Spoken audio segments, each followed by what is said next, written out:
केंद्रीय गृहमंत्री अमित शहा यांनी लोकसभेत संविधानाचे शिल्पकार डॉक्टर बाबासाहेब आंबेडकर आणि पददलित समाजाविषयी केलेल्या अपमानजनक विधानाचा तीव्र निषेध करण्यासाठी महाविकास आघाडीच्या वतीनं विधिमंडळाच्या आवारात आंदोलन करण्यात आलं। या आंदोलनात महाविकास आघाडीच्या नेत्यांनी शहा यांच्या विधानाचा निषेध करत संविधान आणि डॉक्टर बाबासाहेब आंबेडकर यांच्या कार्याचा सन्मान राखण्याची मागणी केली।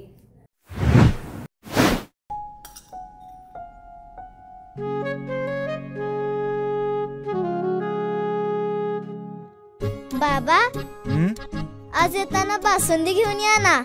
अगं, कालच आपण आईचा वाढदिवस होता म्हणून आणली होती ना। ऐकलं, गोकुळची बासुंदी पुन्हा खावीशी वाटतेय।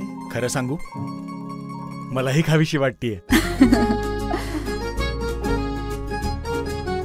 पुन्हा पुन्हा खावीशी वाटणारी गोकुळ बासुंदी।